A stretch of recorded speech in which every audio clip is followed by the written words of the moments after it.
take this off for now. I hear an echo. You know what it is? It's my Zoom. I need to switch my speaker on. So welcome everyone, and thanks for joining us. We've heard a lot about WSIS. We've heard a lot about the Global Digital Compact in the last few days. Is there anyone in the room who doesn't know what WSIS stands for? I dare you. No, I'm serious. Is there anyone who doesn't know what WSIS stands for?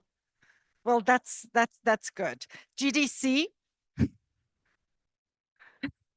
So, and this session, we actually want to build on all the previous discussions, because there's been many of them, and I think we're all together actually paving this way towards a better understanding of how these processes relate to one another, but specifically how we can harmonize strategies for coordinated implementation. And that's what we're going to talk about today.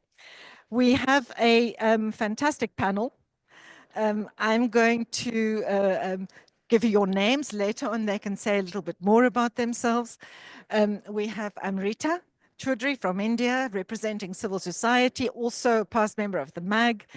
Jorge Cancio from Switzerland, from the Swiss, from BACOM, the Swiss Ofcom, the Swiss Office of Communications. We have online Jason Pielemeyer over there from a multi-stakeholder initiative called GNI, Global Network Initiative, a membership organization.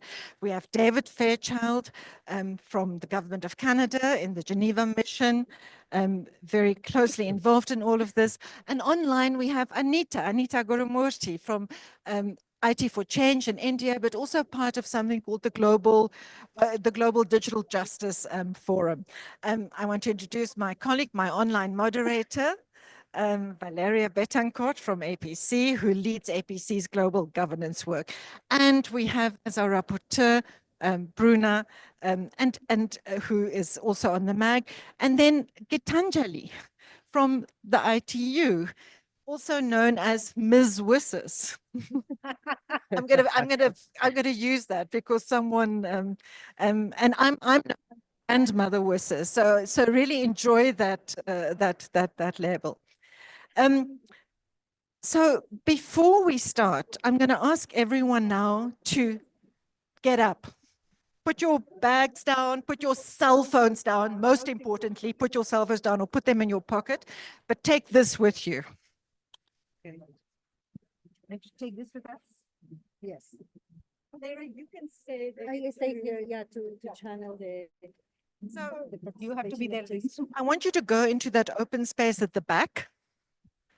Just stand around, and I'm going to make you think, work, and talk, okay. And walk.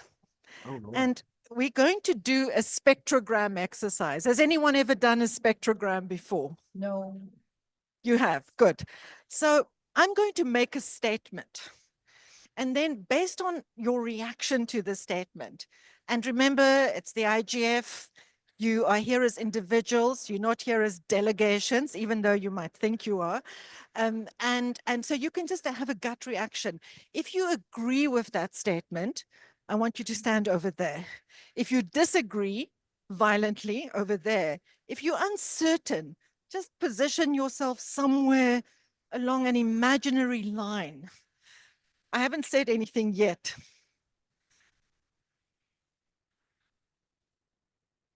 Okay, here's the first statement.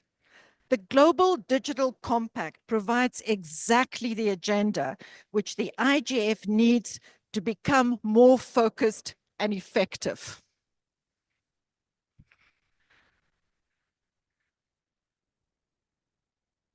If you agree over there, if you disagree over there, if you think there's a little bit of both, somewhere in the middle.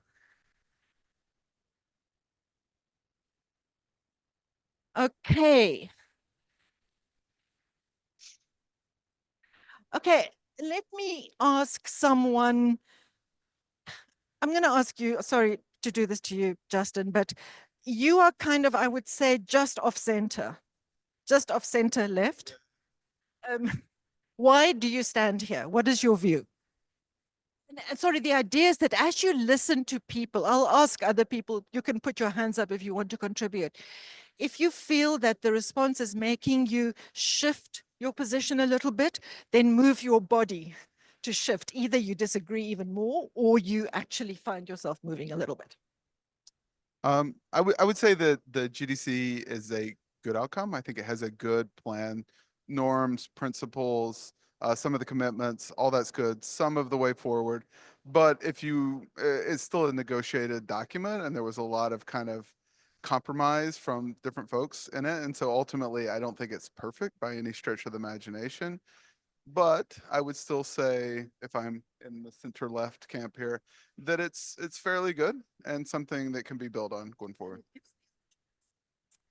On the IGF, I think that there's a lot in there for the IGF. Now, some of this was explicit, and I think was thought through how the IGF, but some of it is how the IGF responds to that. It's not what New York or what member states tell the IGF to do, but also there's work there. And I think now the question is, does the IGF community agree that there's work that's relevant for the community here to take forward?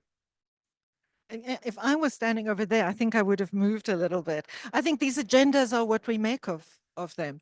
Anyone on that side who disagrees that the GDC gives the IGF what it needs, that want to share their view? No one here wants to speak. Flavio? No. Anyone else who wants to comment on this? Jorge, do you want to say anything? Yeah. Sorry. Jorge Gancia, Swiss government. So my question would be, where's the money for the IGF, for instance? So I think the GDC is a reasonable outcome for the negotiation it was. So it could have been much worse if we look at the initial draft, for instance. But it leaves many things open. And now, similarly to what Justin said, the ball is in the air. We have to kick it into the right direction. And the IGF community has a very important role to play there. But I think on the substance, there are many interesting, reasonable things we have to address. I'm completely in agreement with that. But on the architecture, I think there are some dangers there. Thanks, Jorge. Valeria, is there anyone online that wants to, I see Christine there as well. I see Anita and Jason. If you were in the room, where would you stand? GDC gives the IGF exactly the agenda it needs, or you don't think so? Anita, yes, Christine, and then Anita. I would be leaning towards the right of the room, but then I might take a few steps because there's some truth to that, just not completely. So yeah. And Christine, just introduce yourself to everyone, Sorry, please. I'm Christina Vida with the government of Egypt. Thanks, Christine. Anita. Thank you.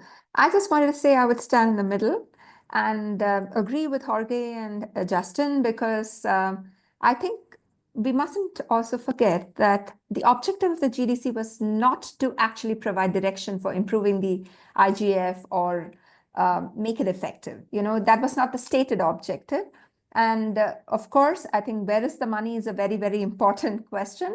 On the other hand, I do think that the GDC broadens the issues at stake for an inclusive information society, which the IGF can and must take up.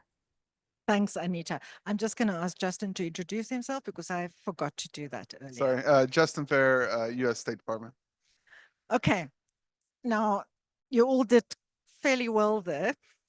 The next statement is the concept of an inclusive, people-centered information society that came out of the WSIS is obsolete. Agree on this side, disagree on that side.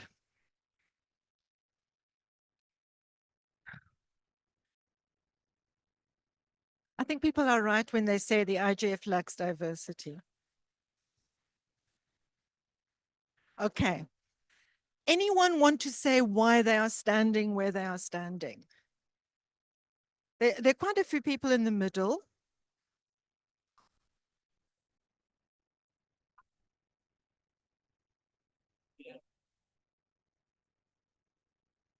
Hi, my name is Amrita.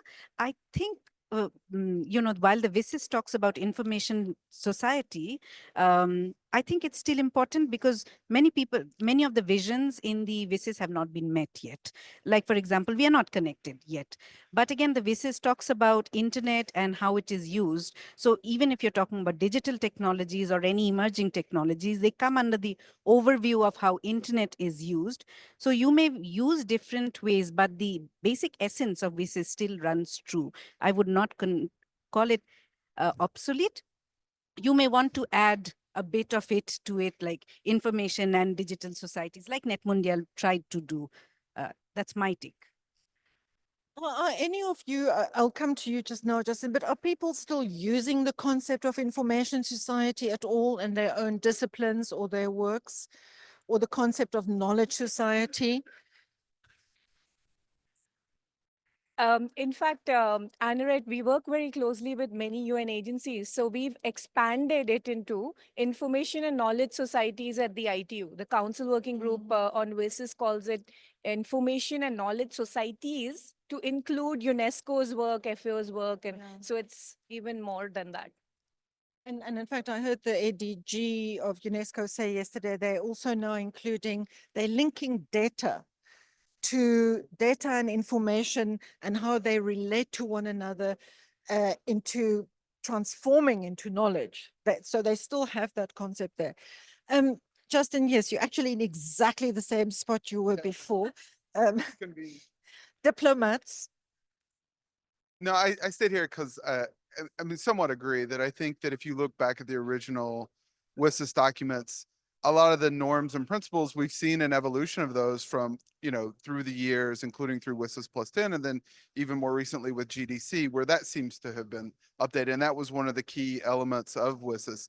A lot of the development plan has evolved over the years, including with the SDGs coming on top of it, which seems to have changed a lot of the development. And then one key thing the WSIS did is provide some framework on how different UN agencies or stakeholders can cooperate on certain areas, and then how they can come together through different processes in a follow-up and review.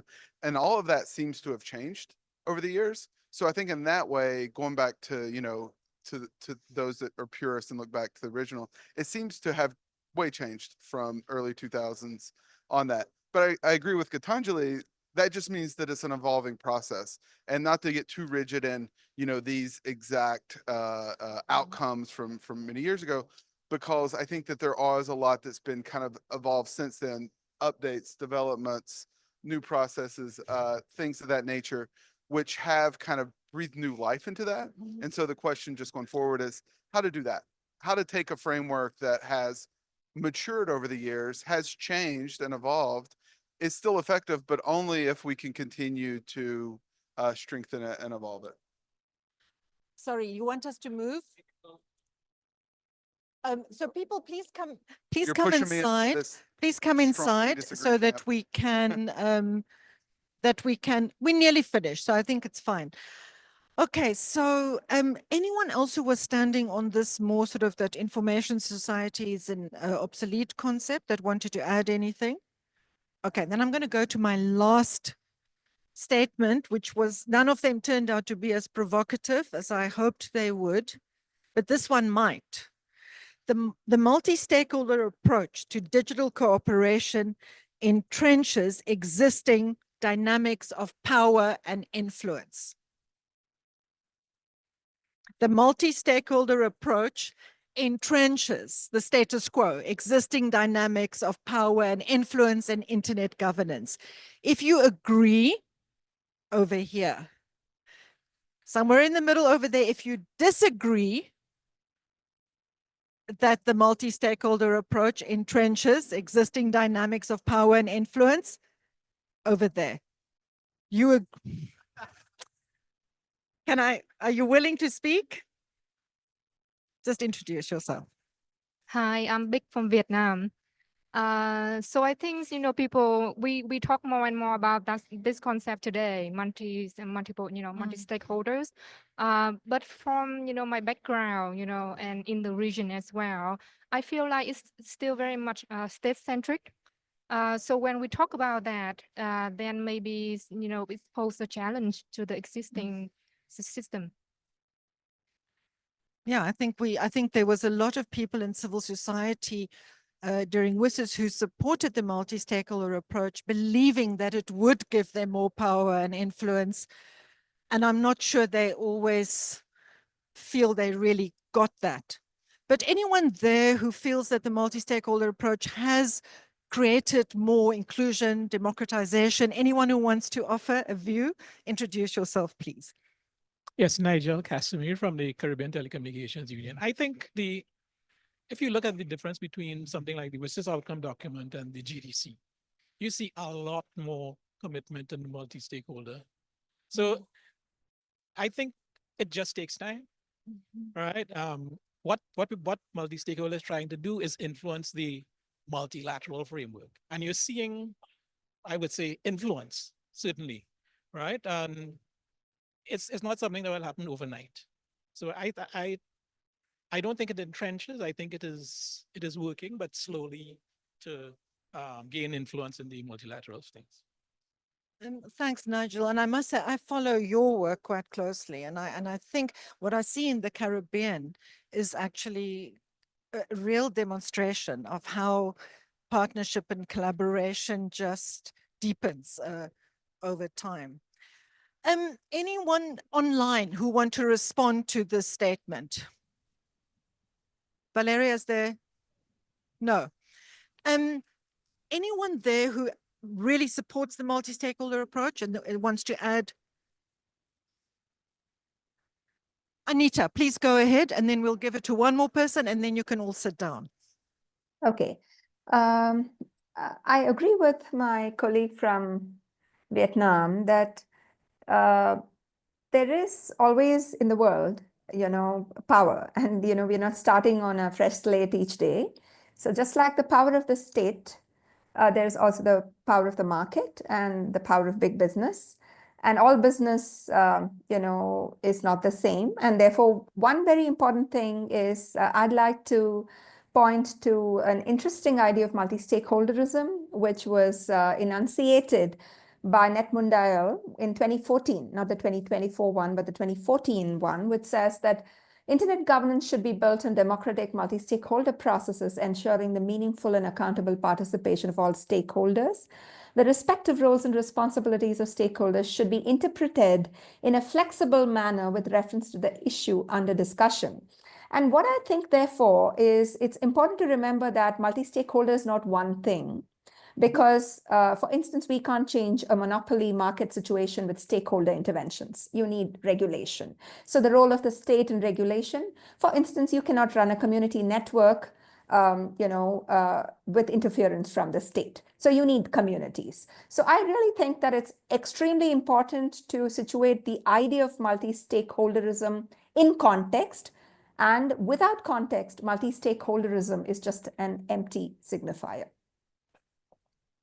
Thanks, Anita. And I would just add one other thing that I think it's important. And I think the Net Mundial Sao Paulo guidelines also point this out. Stakeholder groups are not homogeneous. There's so much diversity between governments, within civil society. The private sector is enormously diverse. So I think that's the other thing that we also need to keep in mind. Okay, any last reflections on this topic? No, so you can sit down. I think a little bit more moving around would have been good, but we didn't have enough space. Thank you very much, everyone, for participating in this exercise.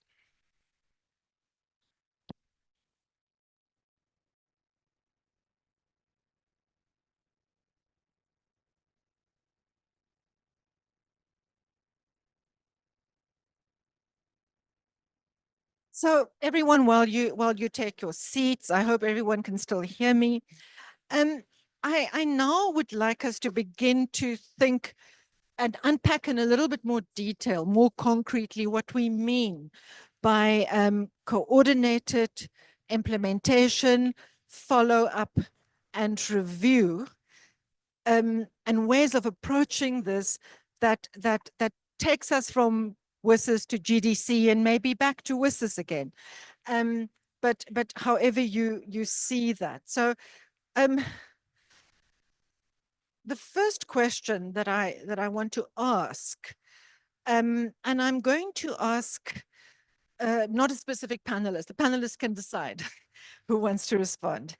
But the first question is, where is this first question? And we at the IGF, this is we're part of the IGF process at the moment. How do you see the IGF, but concretely, supporting these important processes that took place in 2024? We have the Net Mondiale +10, which produced these guidelines on how to deepen and strengthen multi-stakeholder processes within multilateral, intergovernmental spaces, but also in multi-stakeholder spaces.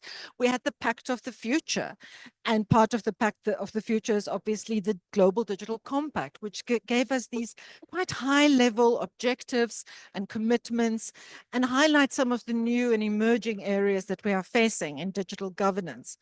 So yes, anyone want to respond specifically how you see the IGF? I think there's probably a lot of consensus in this room that we want the IGF to be a key part of GDC follow-up and implementation, but some concrete suggestions about how that can be done.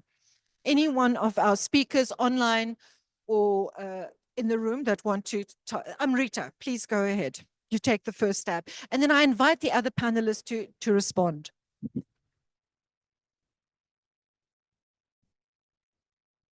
Thank you, Henriette. I'm taking a stab on behalf of the working group of MAG on IGF strengthening and strategy, because many of you are part of that group. So this group has been trying to work a bit on it, and we've as a community created a vision document for IGF. It's also there on the website. I'm not too sure where the link is. So there has been discussions on how the IGF can contribute not only to the GDC, but also ally with the WSIS, discussions and the others, so that in a coordinated way, the IGF can work. There are various steps which have been proposed in terms of action. For example, to formalize IGF's evolution, try to make the IGF model more strategic, and to also have, for example, a track where the implementation of GDC could be discussed in an open multi-stakeholder platform, because even the GDC document recognizes the IGF, the national regional IGFs, and its entire ecosystem. So that's one. Even the Sao Paulo guidelines actually talk about, the Net Mondiale +10 actually talks about IGF being the custodian to have more discussions on the implementation of many of these, how the multi-stakeholder process can be enhanced by different others who want to actually improve upon the processes, etc. Similarly, as I mentioned, the follow-up track of the GDC is something which is being spoken about, and how complementary relationship with the other WSIS partner institutions could be developed and strengthened. I would urge all of you to look at the vision document. I think the community's come up with fairly a good one, which is a bit more actionable. You are welcome to give more comments, and I'll leave it at that for now.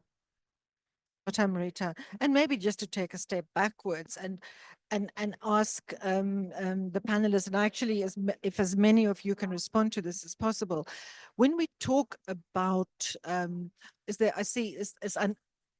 Jason wants to speak.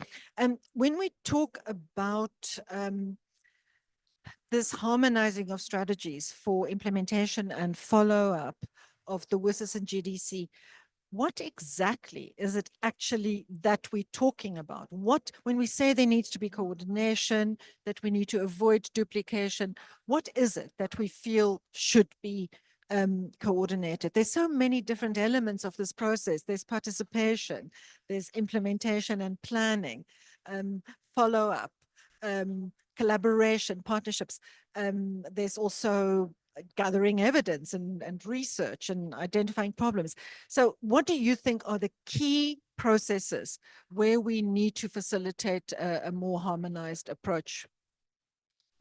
Jason, do you want to start off with that? I know you're speaking from a multi-stakeholder organization's perspective. Or did Yes, you want to respond to the IGF question? You're welcome to respond to the IGF question. yeah, thanks, Henriette. That's what I had actually raised my or mentioned in the chat when you asked for comments on that. So maybe I'll touch on that, and maybe it helps segue to your second question. I think that so I want to build quite a bit on what Amrita was saying. I think that the Net Mundial document itself did a good job of identifying the importance of avoiding fragmentation and duplication of fora at a stage earlier this year before the GDC had been concluded. And I think a lot of what people had in mind at that moment was the GDC. And the GDC went through a number of rounds of evolution and negotiation, including opportunities for public comment. And thankfully, I think ended up in a place where some of what many in the stakeholder community saw as potential duplication was ironed out.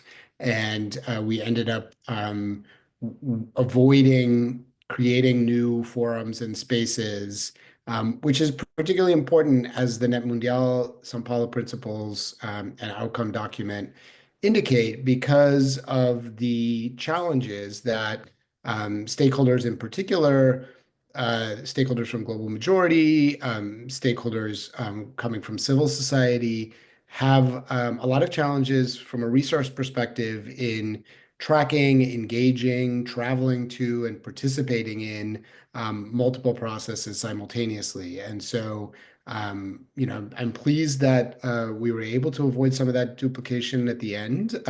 But I think there are still many open questions about the extent to which the GDC and its follow-up will be efficiently coordinated with WSIS. And I think, as the Net Mundial principles noted, the IGF is probably one of the best ways in which to ensure that coordination, not just the annual IGF, but of course, the regional and national IGFs, which create sort of a continuing, existing, well-known set of spaces where a diverse range of stakeholders have proven to be able to come together to address a pretty wide range of important digital issues. So to me, the role of the IGF is really as a kind of ongoing mechanism for engagement. It's a flexible, the IGF doesn't have a narrow mandate by any means. So this sort of substance and focus of what is engaged, what stakeholders engage on in the IGF is very flexible. And I think the question for us, and this kind of leads you to your second question, is, so what specifically can and should we be focusing on? What are the tracks, whether using existing dynamic coalitions or thinking about new processes? The vision document is clearly an important piece of this puzzle. What are the specific things that we, as part of the IGF community, can now do to ensure that not only WSIS and the principles and objectives behind that process, but also the GDC continue to move forward in a coordinated and as participatory as possible manner.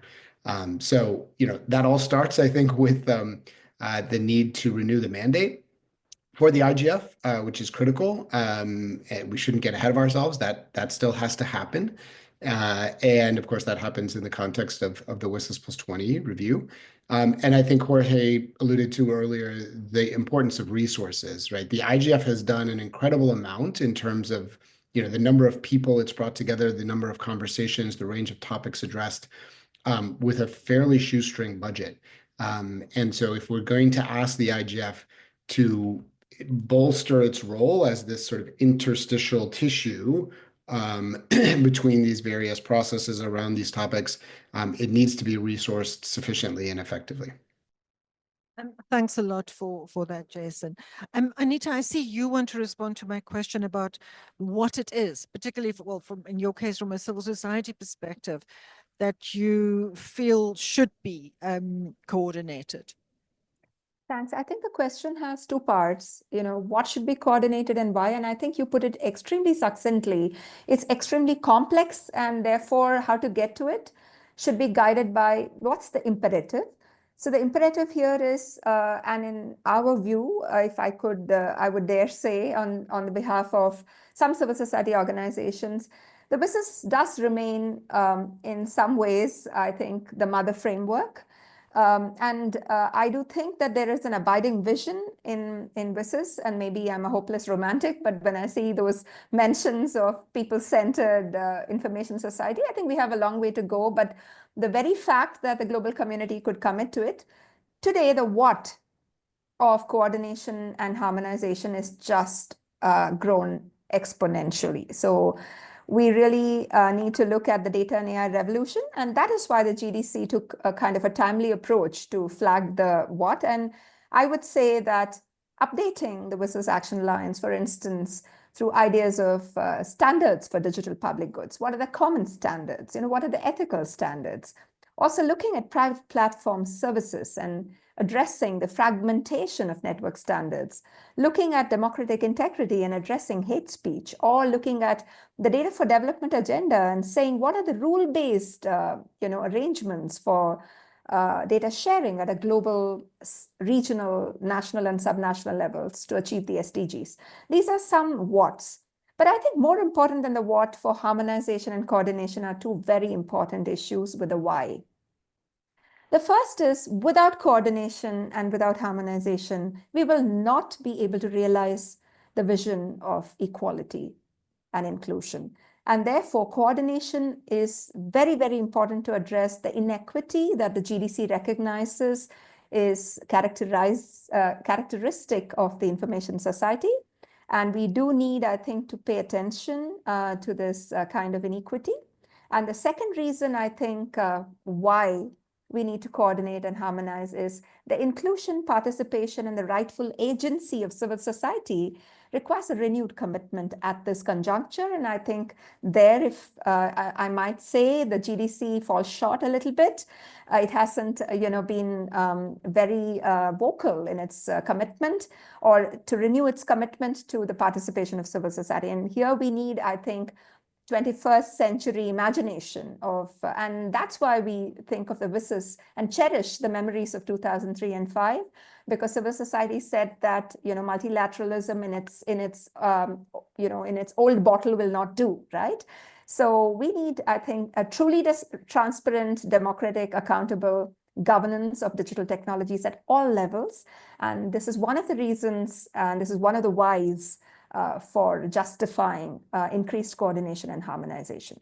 I'll leave it at that. Thanks a lot, Anita. And I think it's fine to be a hopeless romantic about WSIS. I know of at least 3 WSIS relationships that are still going on, and 2 WSIS babies, as we used to refer to them. And they're now young adults.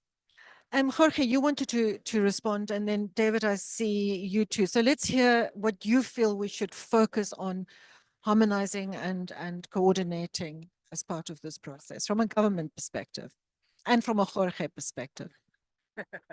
Yeah, thank you, Henriette. So Jorge Cancia, Swiss government again. Maybe there's a personal, but also a government perspective. I think if we are talking about babies, I would start to say the GDC actually is a baby of WSIS. So when did it start? Really at the IGF 2017 in Geneva, we had a discussion about updating digital cooperation. And then we had the high-level panel on digital cooperation. And finally, we had the GDC after some years, the pandemic and everything. As Anita said, the GDC gives some impulses on the what we have to do.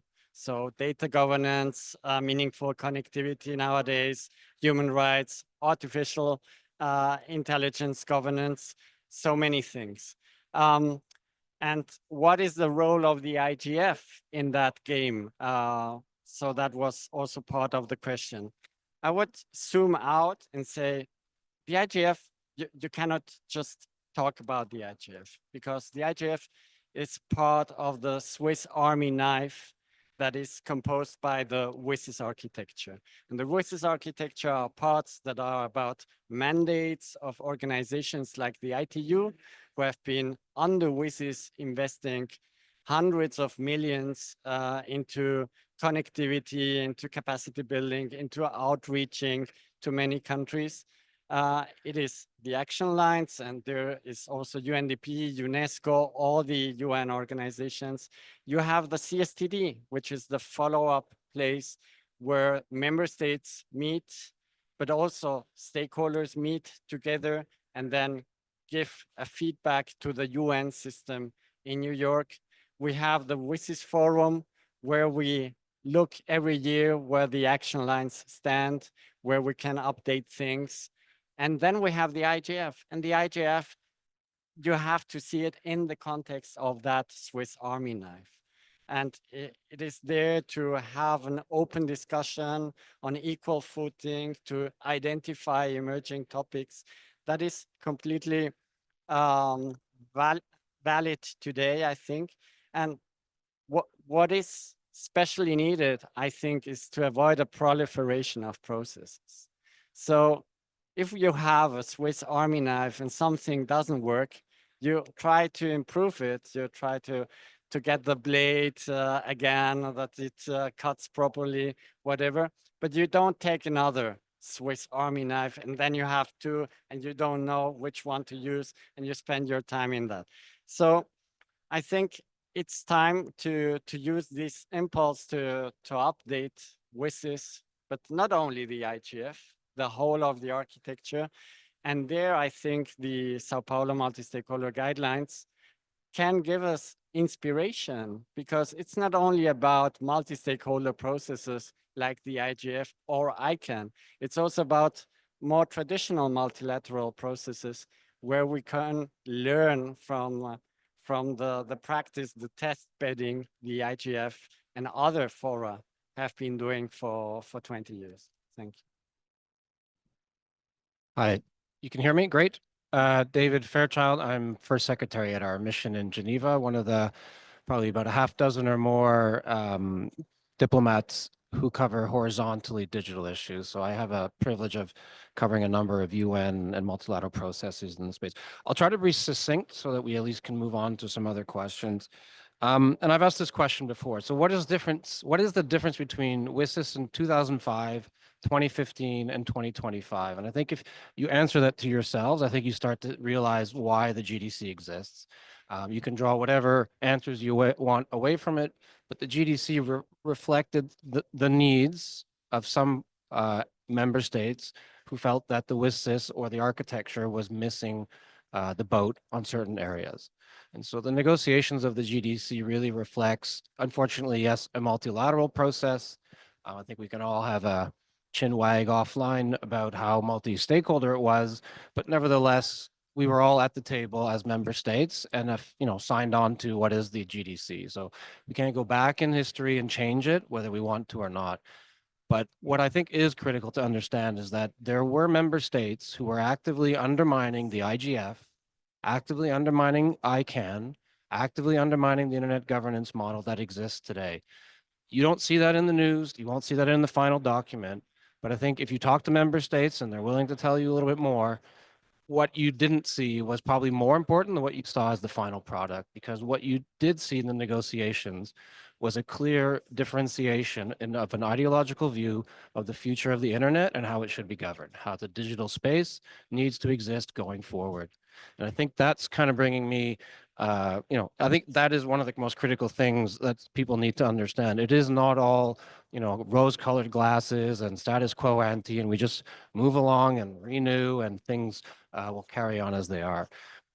I think the second point here is, as a like-minded Five Eyes G7 chair country, Canada needs to recognize that there are valid, needs that have been identified through the GDC that we need to take care of.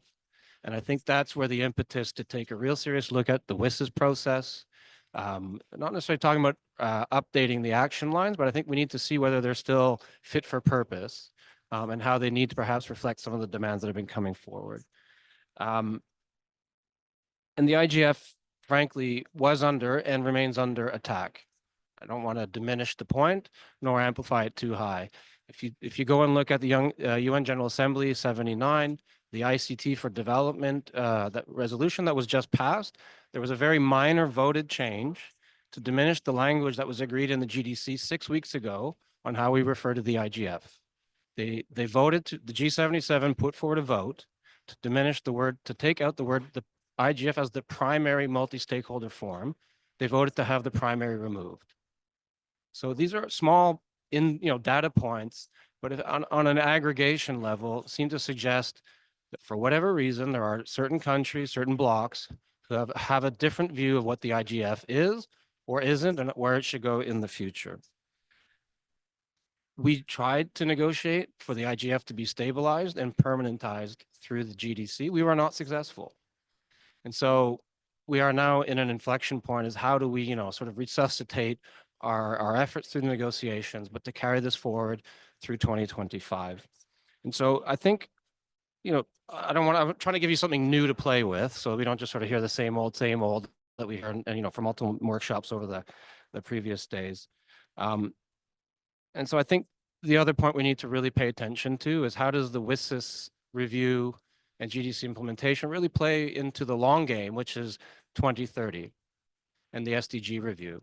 And I think if you go and look at the Pact of the Future, there are over 240 references in the Pact to development as a word search, which really suggests what is it that we really are trying to address. And I think what we are looking at is a convergence of, at a different time, digital ran on its own track, and there was the analog development world over on another track, and they ran in parallel. And we had the WSIS action lines, and the Millennium Development Goals, which became the Sustainable Development Goals. We are seeing a convergence. We are living now in a digitalized 21st century, and I think we really need to take a step back and look at the architecture.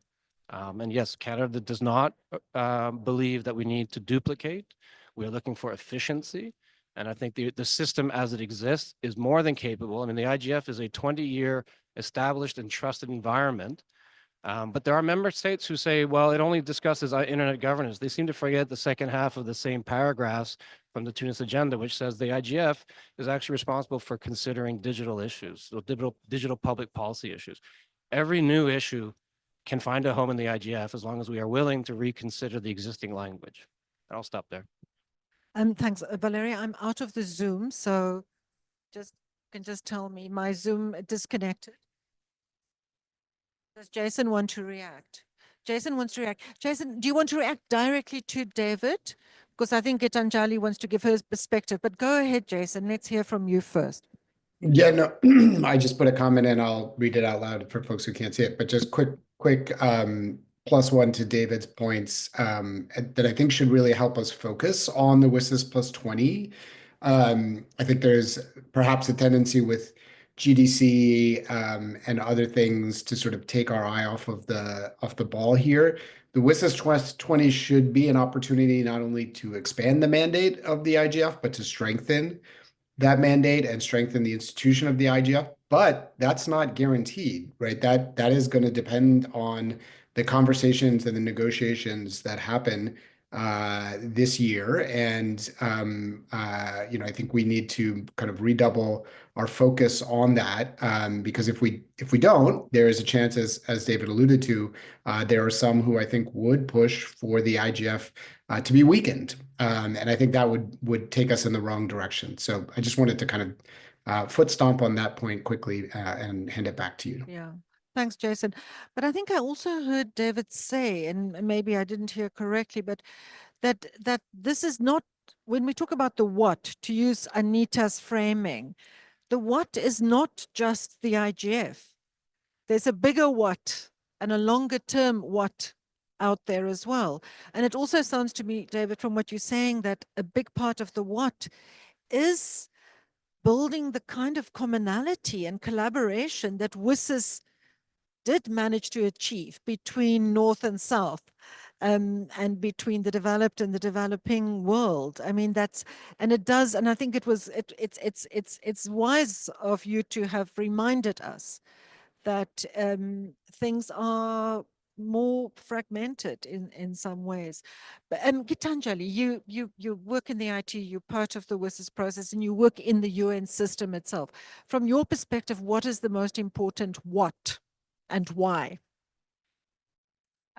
Thank you, Anirudh. In fact, WSIS for us has been really the UN in action in terms of digital cooperation, the beautiful framework of WSIS action lines that we implement based on our mandates. Like WHO has e-health, ILO has e-employment, UNESCO has mostly the knowledge societies one. So it's a beautiful framework that all UN agencies are working together to implement. So to strengthen Anita's point, we should really build on this framework and the strength that we have. And it's really not true that the action lines are very outdated, because if you look at the WSIS forum page, you will see that the WSIS action lines are being updated in terms of like the emerging trends, the opportunities and challenges every year by the UN agencies involved. So you can see very, very beautiful presentations on the evolution of the context of each action line and what are the emerging trends. So you can have a look at it online. Also, in terms of the existing mechanisms, we really feel, and ITO has been saying this, Doreen said it a couple of times, WSIS Forum and IGF are really the successes of the WSIS, where multi-stakeholders have got the platform to voice their opinions and to be part of the UN process. So really, the WSIS review gives us an opportunity to look at it.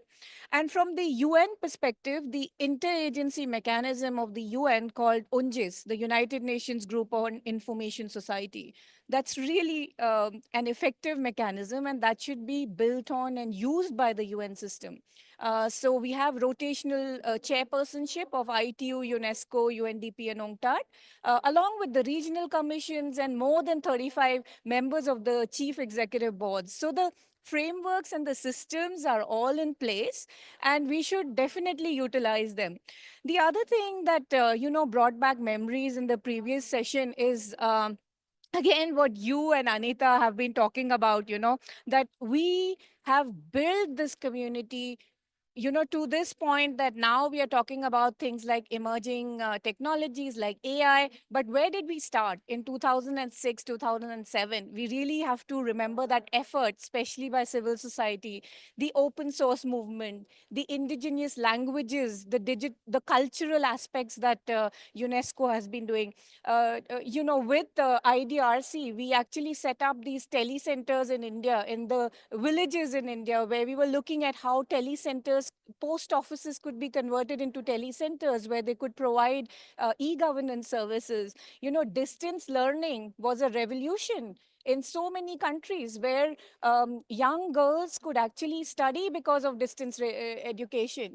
So we really need to also think of what we have achieved, like on the ground, all of us who've been working together so hard for all these years. And of course, we've evolved from all of those technologies to now we are talking about AI, Meta, new emerging technologies. But we really need to think about those challenges that we faced and overcame as well. The community radio stations, Anita will know about them, that we built in villages that provided information to the villagers, you know. So we've come a long way, and we must commend the community for that as well.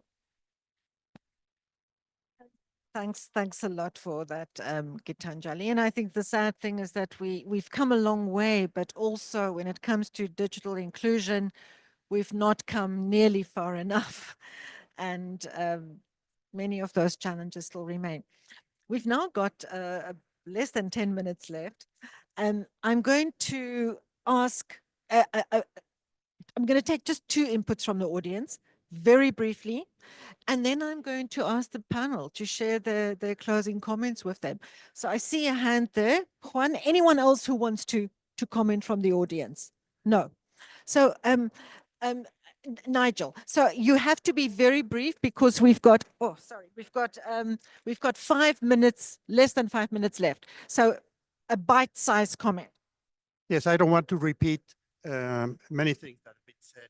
So I will concentrate on, if we want to coordinate, go back to there, we need to focus that each process should focus in their unique characteristic.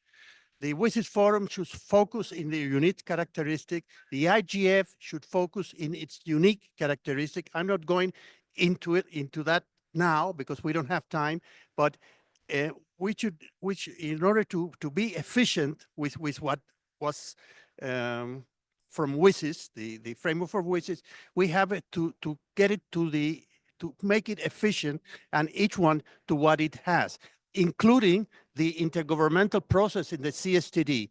If each one focus in their own characteristic without duplicating, then they will need to create the communicating links between all them and in order to be efficient. Nigel?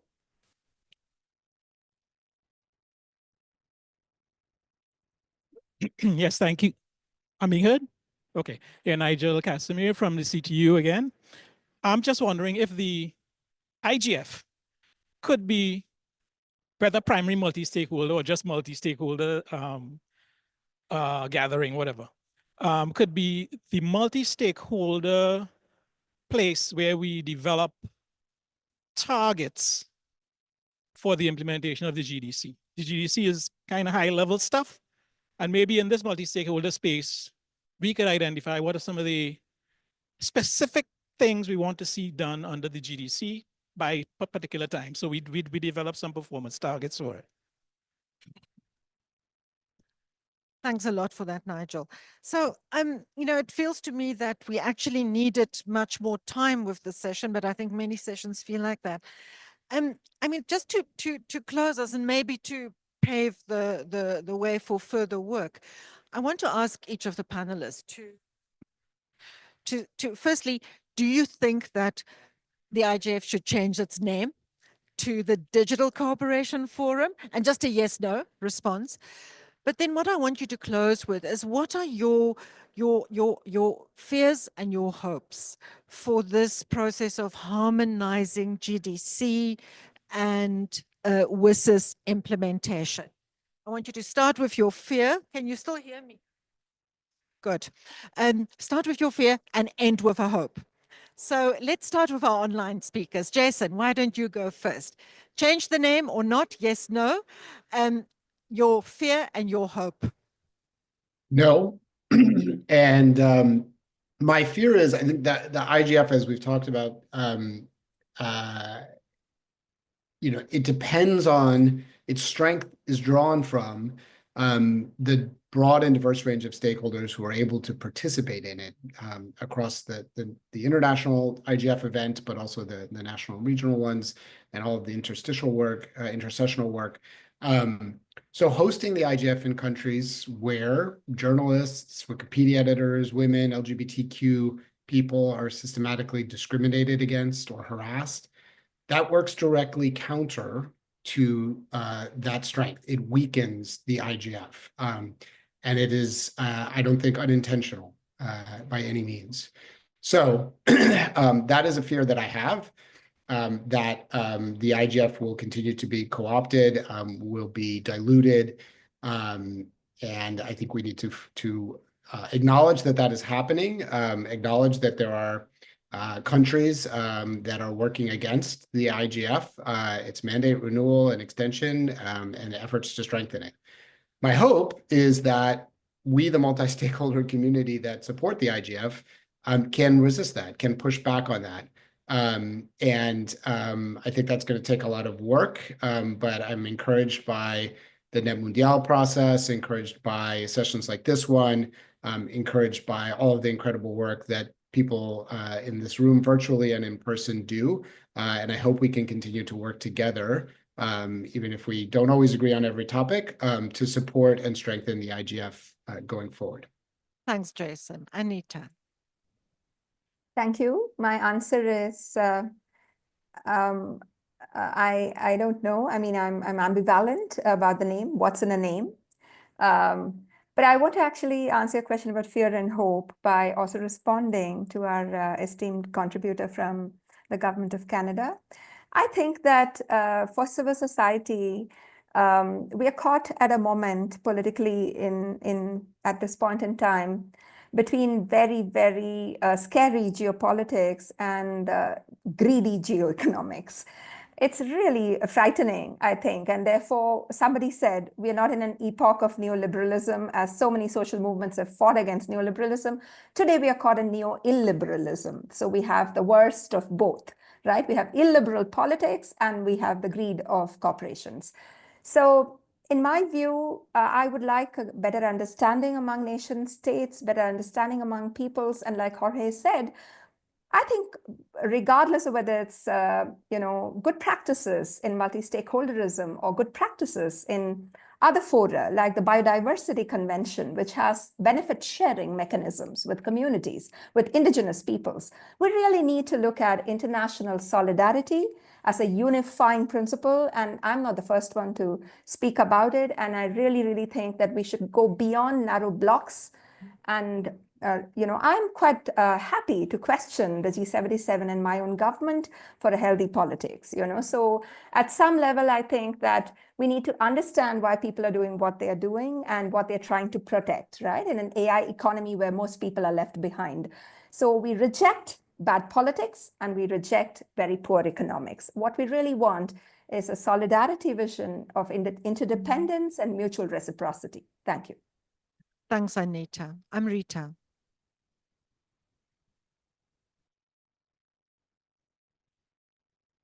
Agree to what Anita mentioned and even Jason mentioned, and what you were saying. There are gaps which needs to be addressed, not necessarily creating new structures. And what Gitanjali mentioned, we need to also sometimes look back and see the reach we have currently. If you look at the IGF and its structure, it's huge. If you're saying the IGF is not working on new things, look at what, for example, the Policy Network on AI or internet fragmentation is doing. The challenge today is when the reports come out, who is viewing it? Is it going to the necessary governments to see that they also would reflect? Like the policy PNAI is working mostly on developing nations, sustainability, labor wages, which are critical things for developing countries. Are the messages going? There have been many things which have come up from many of the meetings to strengthen the IGF, but have they really been implemented? Obviously, the leadership panel did come in, the multi-year themes have come in, but how much more has it been used by the member states? I think that's also important. There are gaps, but many things are being cribbed about. You can use these platforms. So I would say use existing resources, and I'll leave it at that. Thanks a lot. David. I'll be very quick because I saw you got the 2 We'll be minutes. done in 3 minutes, Yes. so you can relax. Okay. I'm agnostic to the name. I think it's what color the cat is and whether it catches my statement. My fear is that we're witnessing a centralization and a New Yorkification, which in some parts is justified for the multilateral system, but is being done at the detriment of the existing system. And I'll leave it there. because I think what we're suffering from is from a collective proximity bias. It's like, what have you done for me lately, as opposed to what has WSIS done over 20 years? And I think my hope I'll leave with is sort of like that we wake up in time to sort of realize that the IGF actually does serve the entire community. But, and in that is, in fact, one of our positions is by stabilizing the funding and stabilizing the IGF, we can actually bring it to where the voices need to be heard. I mean, this is a very homogenous community at the IGF, and we struggle every year to bring the different voices, the different opinions around the table, because that's, you know, you can't make a pearl without sand. Thanks, David. And Red, I'll just share the hope that, ITU as a UN agency, specialized agency on digital, we stand ready to support, provide our secretariat support to all, not only to member states, but, we have sector membership, academia. So we are there to support and to ensure that there is the process going forward is multi-stakeholder and, that in the vision of WSIS beyond 2025, we do see some of these strengthened foundations of WSIS. Thank you, Henriette. So to the brand, I think the IGF is already, has been for many years, the Digital Cooperation or Governance Forum. If the rebranding is good for branding purposes, let's be open about it.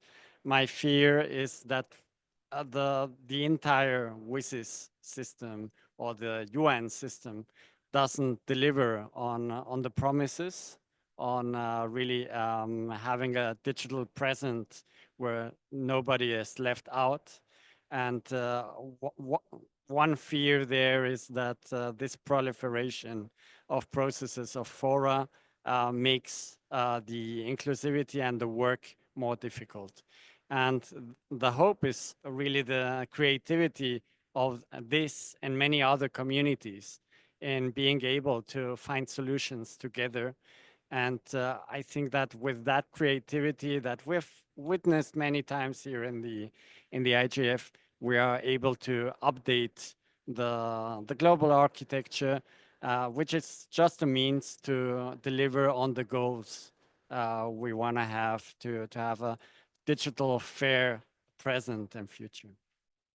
Thanks very much, Jorge. And I'm really sorry that we ran a bit over time. And I think, I mean, if there's one key takeaway here is that there's a lot more to be said about the what. And I think also about the how. But I think the one key takeaway for me from your inputs in this session, and Valeria, I lost my Zoom connection, so apologize. I want to apologize to online comments that we've not included. But I think the lesson here is that even after 20 years, more if we add Geneva, of WSIS implementation, we're still grappling with issues of power, with issues of inclusion, with delivery and implementation. We recognize the strengths of the multi-stakeholder approach. We recognize its weaknesses.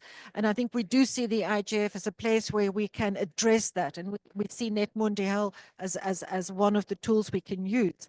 But I think, so for me, any new process that's trying to set up and enter this arena of digital cooperation really needs to keep in mind the complexity. And can we really afford to start new processes, which after 20 years will be at this moment of learning and realization and solidarity and lack of solidarity that we are at now? We really can do better, I think.